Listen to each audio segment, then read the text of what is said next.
our first speaker to kick off the day. Very recently, I'm adding the very, a little more drama for the story. He embarrassed himself, which happens, by losing his passport on a Ryanair flight. It's gotta be like the worst airline to lose a passport on. And he sent the whole plane into chaos looking for it during an unrelated ground delay. And then he found it wedged in the back of the overhead bin. Please welcome Andrew. All right, thank you, Jared. Thank you, everyone, for being here. First talk on the second day of the conference. I'm going to be talking to you today about using free open source embeddings for advanced textual analysis. A little bit about me. My name is Andrew Wallender. I am the data editor at Bloomberg Industry Group. So this has been something that has been very useful to me with investigations that we've been doing. We get a lot of documents, sorting through those, making sense of them. This is a process that has really helped that and make that go much smoother. So I'm going to pause on this slide for a moment. If you want to take a screenshot or a picture, go to that shortened URL. That will take you to a GitHub repository. You can download all of the stuff that I'm going to be talking to you about today. I've used a data set of Amazon reviews so that you can follow along and see how these embeddings work. You can run it locally on your computer. And then you can also get to these slides as well if you want to follow along. All right, so first, I want to take you through and help you understand what embeddings actually are so that we have a common framework and understanding of what we're talking about when we talk about embeddings, and then talk about how we can use those embeddings, and then how you can actually run them on your local machine. So first of all, we heard the term embedding thrown around a couple of times yesterday. I just want to take a moment to focus in, and so I know a lot of you already know what this is, but for those of you who don't, when we're talking about embeddings, what we're talking about essentially is a numerical representation of some sort of data. So in this case, it's text. We are taking this input text, so this is one of the reviews that is in that data set. And we run it through a model that's been trained on millions of pieces of text where it's pulled out different relationships that words have to one another in the context and lots of different things. And it takes that and it turns it into a bunch of numbers that we can then use with all of the traditional data science fun stuff that we do that you've heard about in other talks and that we'll be talking about today. So this text, for instance, this paragraph, it gets turned into 768 dimensions, so 768 different numbers, and all of that comes together to have some sort of meaning. To us, it's meaningless, it's a bunch of numbers, but put in relation to other embeddings, we can start to make sense of it and see relationships and that sort of thing. So when we talk about embeddings, we're just talking about a bunch of numbers, essentially. So what can you do with embeddings? Lots of stuff. You can use it for visual data exploration and start to see your data points on a plot and see how they relate to one another. You can cluster the data. You can run a clustering algorithm where you see different groupings of documents together. You can do a document similarity search where you say, I have this document. I want to see all the other documents that are most similar to it in my data set. And then you get a ranking of all the documents that are most similar, and you can start to see like documents if you're searching for something in particular.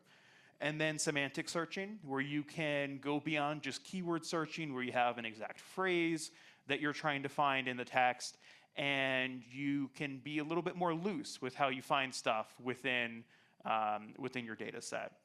And then also retrieval augmented generation, RAG. You can build a RAG application with embeddings. I'm not going to get too much into that, but it is a very cool thing that you can do. I encourage you to look into that, and I'll leave it at that.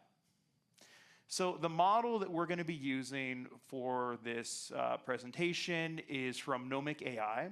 It is their version 2 mixture of experts embedding model. You can go to the link there and read more about it on Hugging Face. But essentially what mixture of experts means, you've probably heard it, it's been a buzzword that's been thrown around a lot, where instead of taking your text and running it through a single big massive neural network and creating embeddings from that, you have a bunch of smaller networks that are specialized in certain things. And so you have a router that will then take the thing to be embedded, and it will route it to the networks that will be best at the task. And so it's more efficient and allows more specialization. One of the drawbacks, though, of this model is that it does have a very small input length. So 512 tokens is the maximum amount of tokens that you can feed into the embedding model. There is a version 1.5, which is what I was frequently using in my job.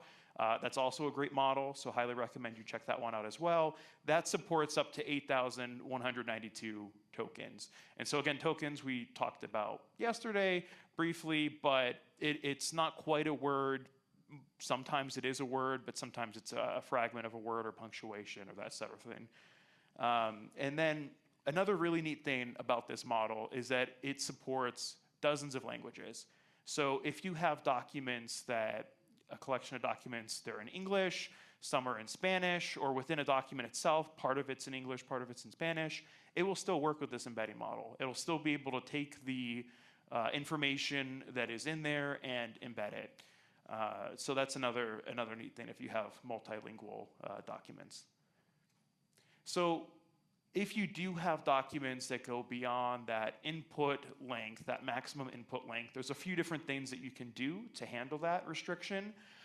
One thing you can do is to pre-process your text with an LLM, where you go through and you produce a summary of whatever the document is. And what's great about this method is with the prompt that you use to produce that summary, you can have it focus on whatever element of the text you're most interested in. So you can run through an LLM, get the summary, and then you embed that. And then that's what you work off of. Another approach is chunking, where you take a document, you bring it into smaller batches of text, and you embed those smaller batches of text. So you keep that text at or under the limit of the input. And then what you can do if you want to look at the document as a whole is you can average all of those embeddings together and then use that to represent the entire document. Another approach is truncation. This is the simplest method. You just lop off anything after that initial input length, whatever it goes beyond the maximum. This can be okay for our reviews, for example. You get the context, you get the gist of what it means within the first 512 tokens most of the time. And this is the library that we'll be using, sentence transformers. The default behavior, if it goes beyond the maximum length, is to just truncate. So for how we're actually going to be running this, we're going to use sentence transformers in a Jupyter notebook. And so this is a great approach because it is local. Everything happens on your laptop. It's probably something you already have and you already use every day. You just need to download this embedding model and download a few libraries, and you're good to go. You use your computer's hardware to produce the embeddings. So this is great for proofs of concept or for testing, experimentation. One of the reasons I ended up with this approach was because I was working off my corporate laptop, which has a lot of restrictions in what you can download, it was proprietary data, so what you can send off to a server somewhere. Because this was all local, I didn't have to bother the IT department to get specialized software or anything like that. So this is great for initial test cases, and then you can scale up if you see that this works for you and this is something you want to do. Some other options that you can check out as well if you don't have some of those restrictions.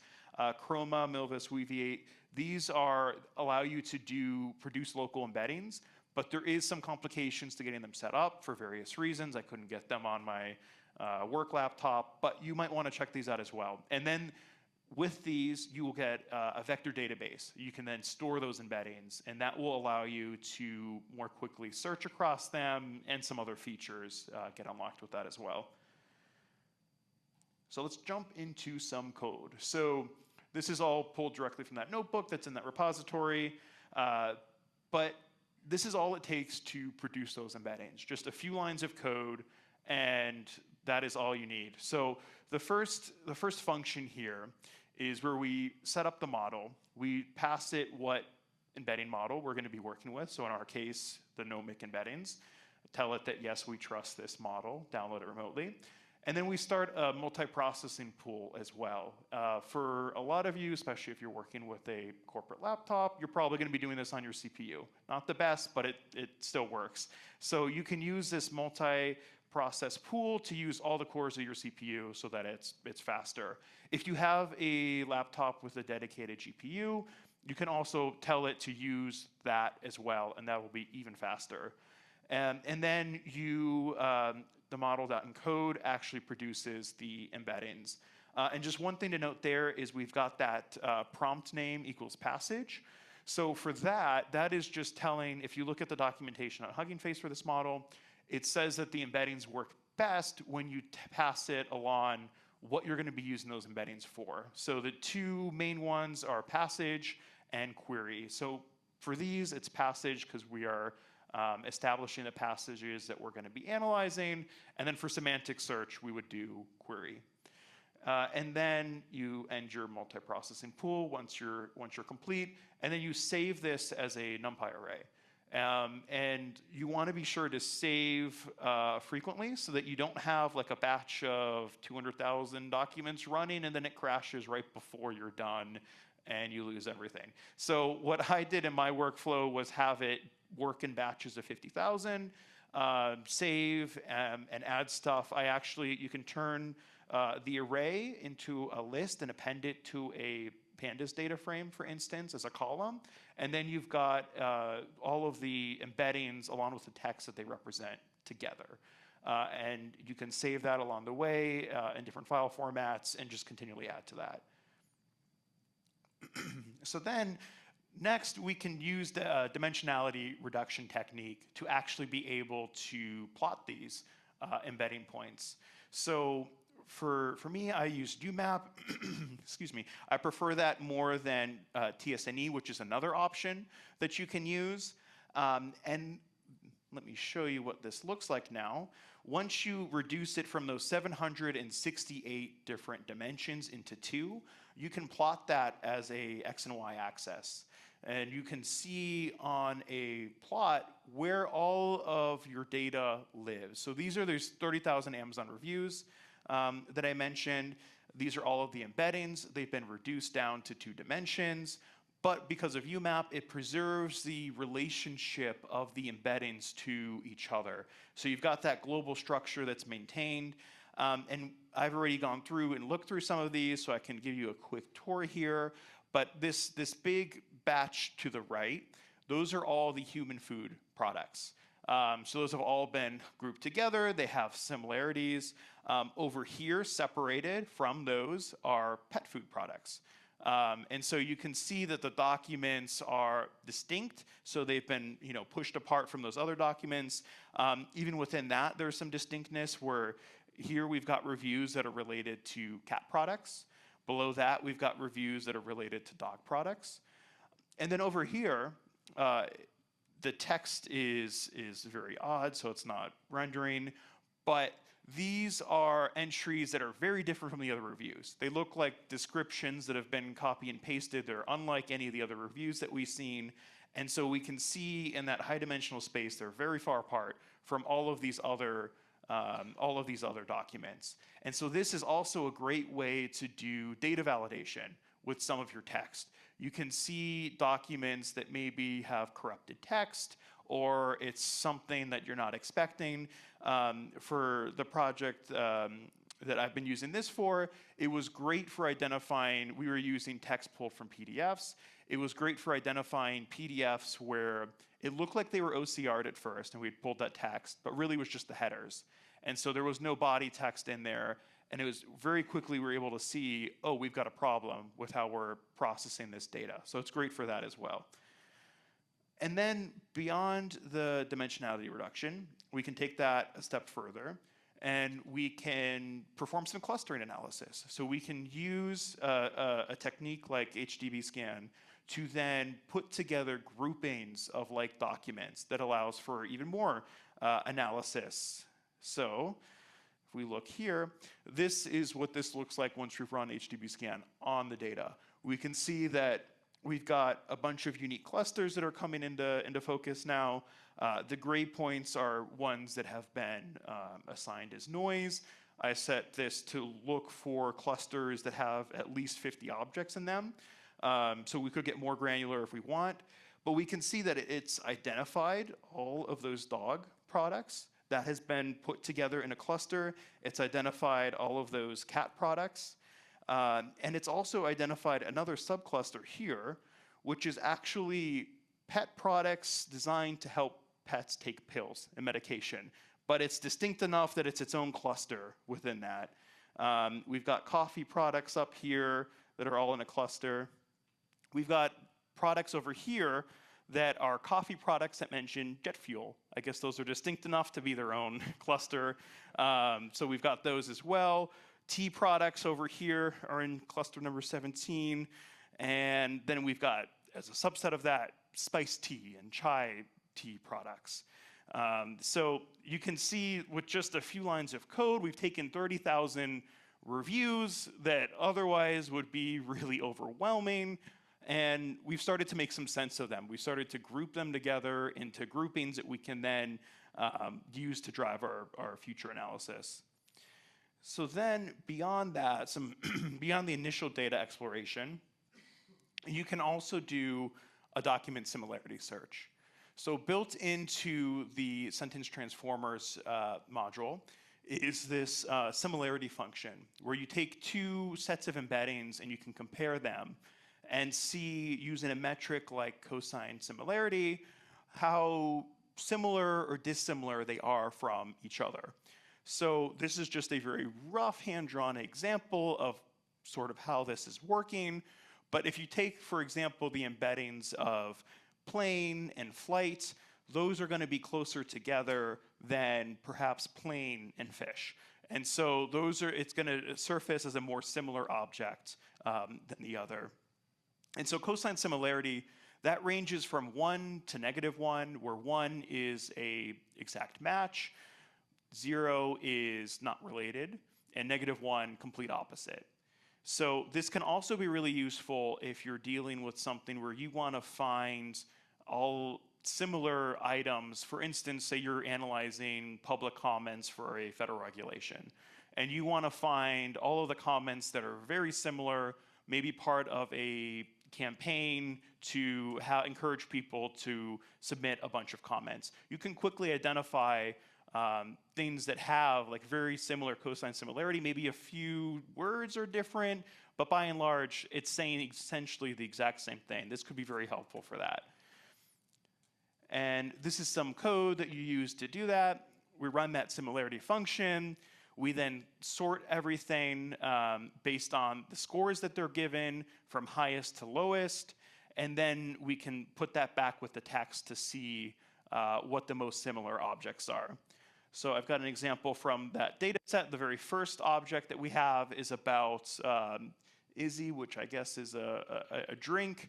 And if we look for other documents that are similar to that, we can see that in the ranking, sure enough, the first few results are also about Izzy. And we get a similarity score that we can then use to gauge, what is the most similar. And as we go down the list, we can kind of, create a threshold where we stop looking at stuff after they stop being relevant. And then another thing that you can do as well is semantic search. So you can take a query, for instance, healthy foods that are gluten-free, and you can say how many responses you want to return, and then you encode that query, and this is where that prompt name comes into play that I mentioned before. So we're going to define it as query here, where we are saying we're going to be using this embedding as a query to search across the other embeddings. And then we compare similarities. And we're able to do a similar thing that we did before when we were ranking documents. And I'm just going to dive right into the code here. And we can see when we search for healthy foods that are gluten-free, we've got the text here.